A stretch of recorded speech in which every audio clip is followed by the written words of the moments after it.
പിന്തുണയിലാണ് രാഹുൽ ഗാന്ധി ഡൽഹിയിലെത്തിയത്? ആരുടെ പിന്തുണയിലാണ്? മുസ്ലിം വർഗീയ ചേരിയുടെ ദൃഢമായ പിന്തുണയില്ലെങ്കിൽ ഈ രാഹുൽ ഗാന്ധി ഇവിടുന്ന് ഡൽഹിക്ക് എത്തുവോ? വിജയരാഘവന്റെ പുതിയ പ്രസംഗം അറിയോങ്ങള് എന്താ പറയുന്നത് അറിയോങ്ങള്? രാഹുൽ ഗാന്ധിയെ ജയിപ്പിച്ചത്, പ്രിയങ്ക ഗാന്ധിയെ ജയിപ്പിച്ചത് ഈ രാജ്യത്തിലെ വർഗീയവാദികളാണ്, ന്യൂനപക്ഷത്തിന്റെ പേര് പറയുന്ന വർഗീയവാദികളാണ്. അതുകൊണ്ട് സൂക്ഷിക്കണം. എന്തുമാത്രം വലിയ തെമ്മാടിത്തരമാണ്. അങ്ങനെയാണ് ഇത് പറയേണ്ടത്. എടോ വർഗീയ രാഘവ, നീ ചെയ്യാൻ ശ്രമിക്കുന്നത് RSS പോലും പറയാത്ത വാക്കാണ്. RSS പറയാത്ത വാക്ക്. നിങ്ങൾക്ക് മുസ്ലിം ലീഗാ പ്രശ്നം.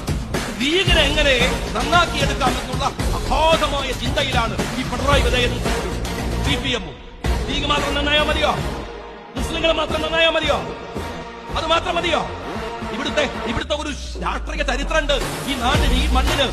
ഇവിടുത്തെ ഹിന്ദു, ഇവിടുത്തെ മുസ്ലിം, ഇവിടുത്തെ മറ്റു മതസ്ഥർ എത്രമാത്രം സ്നേഹത്തോടെ ഇഷ്ടത്തോടെ ഒരുമിച്ച് കഴിയുന്ന ഒരു നാടായി കേരളം. വേറെന്ത് പ്രത്യേകത ഇവിടെ ഉള്ളത്? നിങ്ങളിങ്ങനെ വർഗീയത ഉണ്ടാക്കിയിട്ട് ഇവിടെ നിങ്ങൾക്ക് ഒരു പക്ഷേ നാളെ 10 വോട്ട് കിട്ടാം. അതിനപ്പുറം ഈ രാജ്യം നിൽക്കണ്ടേ? നമ്മുടെ മക്കൾക്ക് ഇവിടെ ജീവിക്കണ്ടേ? ഈ പേരാമ്പ്രയിലെ വിവിധ ഘട്ടങ്ങളിൽ വിവിധ ഭാഗങ്ങളിലെ സ്കൂളുകൾ, ഗവൺമെന്റ് സ്കൂളുകൾ പോയി നോക്ക്. അവിടെ പഠിക്കുന്ന നമ്മുടെ മക്കളുണ്ട്. ഹിന്ദു, മുസ്ലിം, ക്രിസ്ത്യൻ. അവർ തമ്മിലുള്ള സ്നേഹമെന്ന് പരിശോധിക്ക്. നിന്റെ വീട്ടിലേക്ക് വരുന്ന നിന്റെ മക്കളോട് ചോദിക്ക് അവിടുത്തെ മറ്റു മതസ്ഥരെ കുറിച്ച്.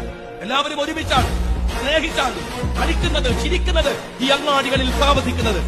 4 വോട്ടുകൾക്ക് വേണ്ടി എടോ CPM-കാരാ, എടോ വർഗീയ രാഘവ, നീയൊക്കെ കളിക്കുന്ന ഈ വൃത്തികെട്ട കളിയുണ്ടല്ലോ.